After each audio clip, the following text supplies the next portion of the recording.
Hi, I'm Mary. I run this wacky little YouTube account called TapeWorm, where I post music edits, analog horror, kinda, video essays, and other stuff. What the fuck, children? Where's my fucking memo? Thing is, I make all my videos using real physical VHS tapes. Why? Because I'm a sucker for the aesthetic, and using all the free downloadable options just weren't for me.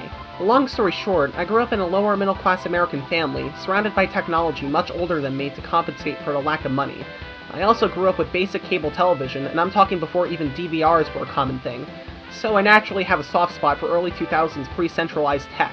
With that being said, I always wanted to create my own analog series. When I was younger, around 11 or 12, I watched Along Came Josh's Herobrine sighting series, which I plan on making a video essay about in the future, which centered around the narrative of Herobrine being a sentient AI living inside the corrupted code of Minecraft. Some more recent analog-oriented examples would be Super Mario 64 Beta Archive and Greenio's Mario 64 Classified, both in which have the shared element of a rogue AI looming over development of the game. However, I wanted to create something that catered towards a very specific niche. 2000s nostalgia, namely cable TV, is a pretty untapped topic to give the analog horror treatment. That's another thing too. I didn't necessarily want to create quote-unquote analog horror. I wanted to create something a bit more atmospheric and liminal. This is going to be a weird comparison to make, but hear me out. These old cable UIs, especially the dead silent ones, held the same feeling or tension that the backrooms do. You can make horror out of liminality, but not all liminality is horror. Plus, you can't possibly tell me something like this is horror. Did I mention I'd use real VHS tapes? Y'all probably wondering how I pull everything off. Or maybe not. I don't know why you're this deep in the video then. Anyways, here's how I pull off the VHS effect. The first thing I should note is that this setup was not cheap. I bought a 9-inch CRT and a VCR specifically for this. I didn't have this stuff just lying around, believe it or not. Second thing to note is the hookups that connect everything, they're a mess. At least in execution. But when you break it down, it's pretty standard. I have an HDMI to AV converter connected to my PC, I have a signal splitter so I can, well, split the signal between both the VCR and the CRT, I have an AV to USB capture device to send the VCR signal back to my PC, and I use Bandicam to record the footage. What's basically happening is that my PC is sending the second monitor signal to both the CRT and my VCR, so I can just play whatever video file I want in full screen, get the native 4:3 resolution without tinkering too much, and record the contents onto a physical tape.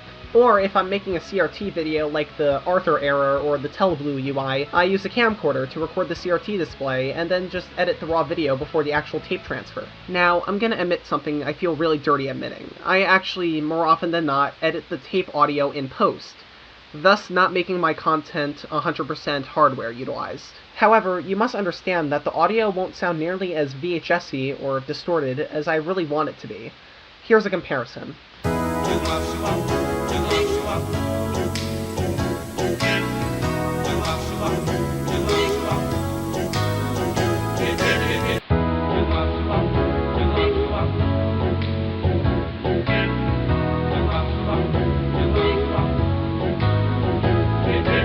I actually prefer doing the audio in post anyways, because then I can just add as much reverb as I want with the CRT videos. That way, the tape sound will echo and seem much roomier. After I get the audio done and tape the footage, I use Bandicam to transfer the tape back digitally, where I can just insert the audio, render the tape, and upload for you all to see. Quick note, and I do recommend doing this if you're going to attempt anything I just explained, use a countdown at the beginning and end of the tape, one with sound to be specific. I say this for the same reasons directors use clapperboards to sync up audio. Regardless of if you decide to go with the raw audio or you edit it in post, you're going to want something to sync up the audio in case of any complications. Say, while you're transferring the tape back to your PC.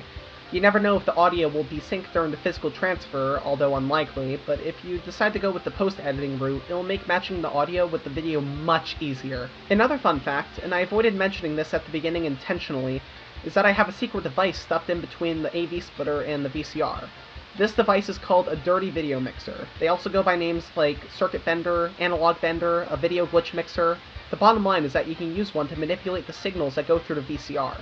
If you have two video outputs connected, you can mix the signals to create a mishmash effect. I unfortunately don't have a second device, but even if you only have one connected, you can use the dial to either distort the signal or completely cut the signal on cue. If you really want one, you can easily find some on Etsy for really any price range. They're not expensive. So there you have it. It's not terribly impressive, but I thought you guys would be interested in taking a peek behind the curtain. Do you absolutely need this to make analog content? Absolutely not. This is entirely overkill. However, for someone like me who fixates on attention to detail, especially with older technology, this suits my every need. There's plenty of free software-based options, which I actually made a video about a year ago on. So definitely check them out if you don't have the funds nor energy to put together a Pee Wee Herman-esque contraption for analog content. Now to spill the secrets and blow the whistle on how the TeleBlue cable boxes work. You see, they've...